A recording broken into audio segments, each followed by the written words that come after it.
Class. आज हम आपका नया यूनिट बायोमॉलिक्यूल्स स्टार्ट कर रहे हैं, तो उसमें कुछ इंट्रोडक्टरी पार्ट है, तो उसको आप देखें।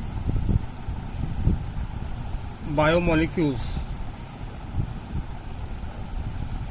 तो according to term, it can be defined as the molecules which take part in biochemical reactions are called biomolecules. So according to Lavoisier, life बहुत सारी कॉम्प्लेक्स केमिकल रिएक्शंस की एक कॉन्सिक्वेंस है लाइफ।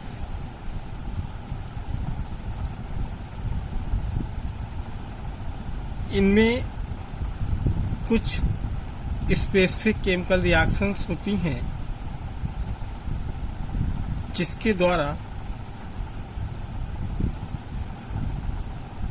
वो एक दूसरे को इक्विलिब्रियम की ओर अप्रोच करती है। ये रिएक्शंस जो डायनामिक होंगी, जिसमें इक्विलिब्रियम स्टेब्लिश्ड होगा, ये मेटाबॉलिक रिएक्शंस होती हैं। अगर ये dynamic chemical reactions basically living thing में, लिविंग और नॉन लिविंग थिंग बोथ के लिए है। सो इन लिविंग थिंग अगर ये रिएक्शंस बायोकेमिकल रिएक्शंस स्टॉप हो जाए या इनका इक्विलिब्रियम डिस्टर्ब हो जाए, इससे ह्यूमन बीइंग्स की डेथ भी हो जाती है। तो ये कुछ इंट्रोडक्टरी पार्ट है, तो आप पढ़ लोगे, कोई इसमें प्रॉब्लम विशेष नहीं है। तो बेसिकली जो डेफिनेशन आएगी, the molecules which take part in these biochemical reactions, in these ना करके आपको क्या करना, take part in the biochemical reactions are called biomolecules. These are further classified carbohydrates, जो कि इसको पढ़ाऊंगा मैं, प्रोटीन्स भी पढ़ाऊंगा, एंजाइम, लिपिड, हार्मोन्स नहीं, विटामिन्स नहीं, लास्ट लेक्चर में नहीं था, हो सकता है इस बार अगर कोई गाइडलाइन आती है तो देखता हूँ। अदरवाइज विटामिन भी नहीं पढ़ाएगा आपको, न्यूक्लिक एसिड स्टार्ट की जाएगी। सो कार्बोहाइड्रेट्स जो बेसिकली हमारा टॉपिक है बायोमॉलिक्यूल्स में, कार्बोहाइड्रेट्स ये एक नेचुरल अकरिंग ऑर्गेनिक सब्सटेंस है जो कि टोटली डिपेंडेंट होता है प्लांट किंगडम पे।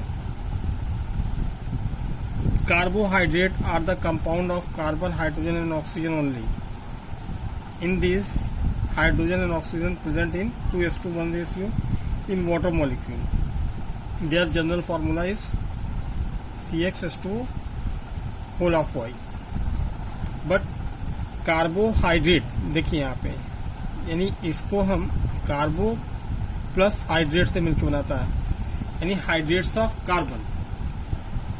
तो अगर इसमें देखें CH2O,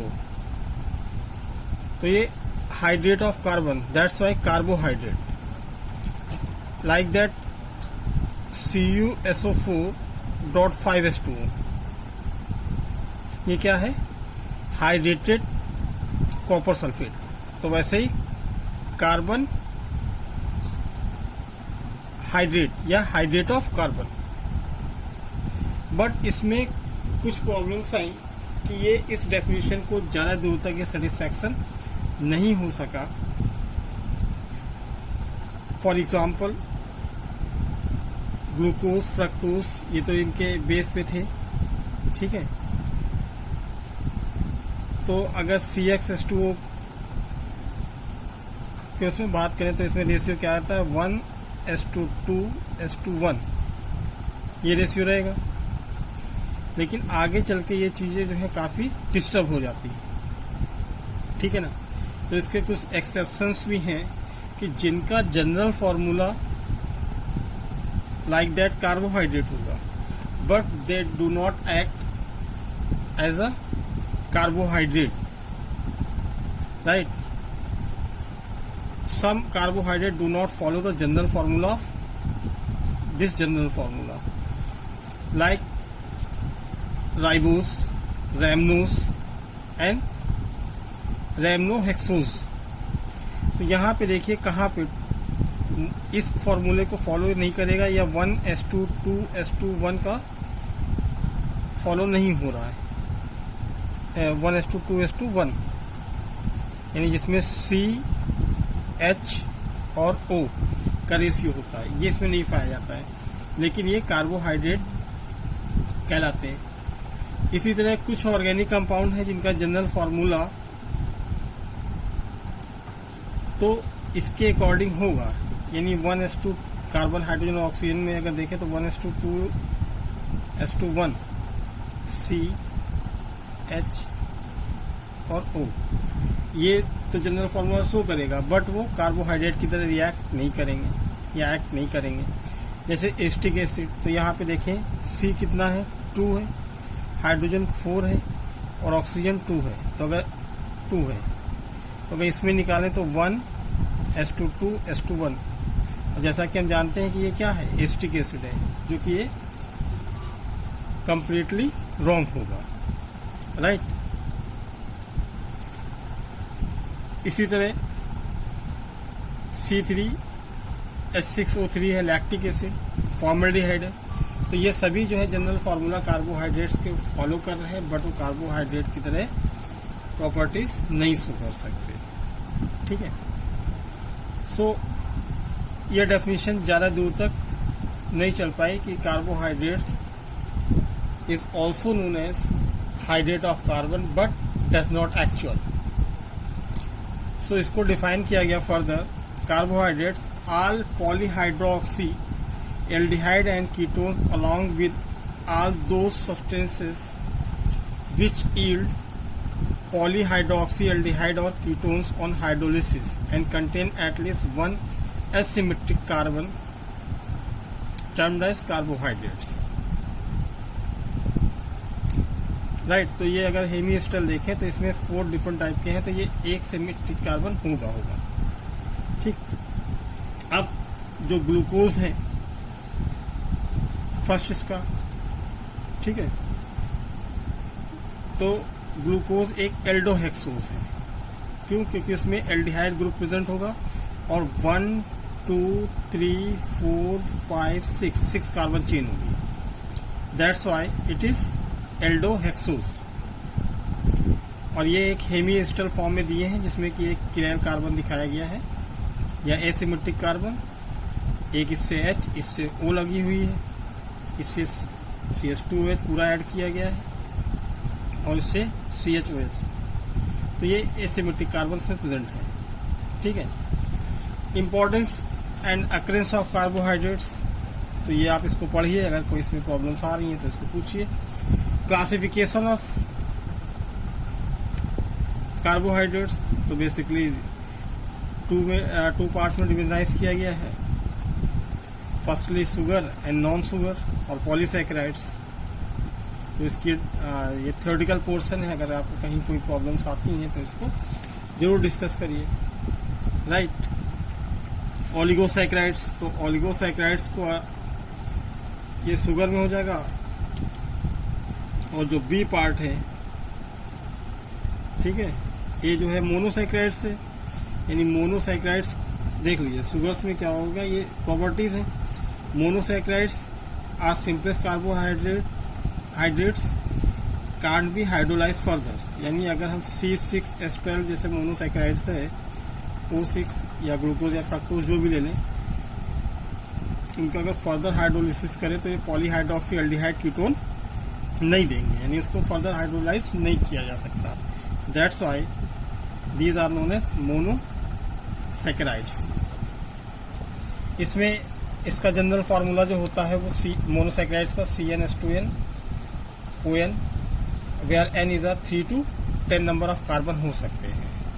तो ग्लूकोज और एल्डोहेक्सोस, फ्रक्टोज को कीटोहेक्सोस कहते हैं, HCOs एल्डोटेट्राओस, ग्लिसरॉल्डिहाइड और एल्डोट्रायोस सिंपलेस्ट शुगर, ठीक है। तो एल्डोजेस और कीटोजेस के बारे में, वहाँ पे एल्डोजेस का मतलब वहाँ एल्डिहाइड ग्रुप प्रेजेंट होगा, कीटो का मतलब कीटोन ग्रुप होगा कीटोजेस में। ओलिगोसैकेराइड्स में, oligosaccharides are carbohydrates on the hydrolysis give 2 to 10 molecules of monosaccharides, जैसे सुक्रोज है और डाइसैकेराइड्स।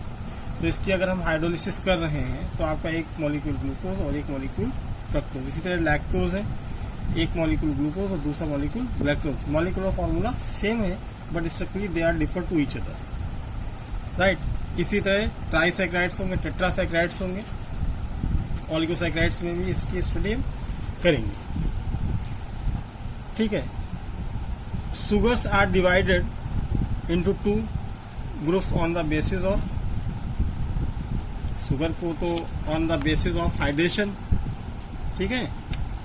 उसके हिसाब से इन्होंने मतलब कार्बोहाइड्रेट को शुगर है, नॉन शुगर में शुगर को फिर on the basis of crystalline monosaccharide oligosaccharides, और उसके बाद जो है टेस्ट के बेस पे reducing and non reducing sugar, ठीक है। Oh sorry, some important reason के बेस पे। तो reduce sugars are divided into 2 groups, ये आपको नोट करना है, ध्यान रहे। अगर हमने नोट्स में दिया तो करिए, नहीं दिया है तो भी आपको करना ही करना है। तो इसमें रिड्यूसिंग शुगर, दो sugars which reduce the Fehling solution Tollens reagent, इन सब से आप वेल नोन है क्योंकि इसका आपने प्रैक्टिकल कर रखा है, इसके रिएजेंट को देखे हैं, ठीक है। Like glucose, fructose and lactose. Non reducing sugar, दो sugar do not reduce Fehling solution Tollens reagent etcetera. फिर जो उसका मेन पार्ट है नॉन शुगर और polysaccharides, large number of molecules on the monosaccharides on hydrolysis, ठीक है। ये होमो और हेट्रो आपको नहीं करने हैं, खाली एग्जांपल्स में क्या है, स्टार्च, सेलुलोज, डेक्सट्रीन, बस इसको काट देना है, ठीक है। डी और एल कॉन्फ़िगरेशन हम आपको नेक्स्ट टाइम पे बताएंगे, फिलहाल आपको इतना ही करना है। Okay, thank you.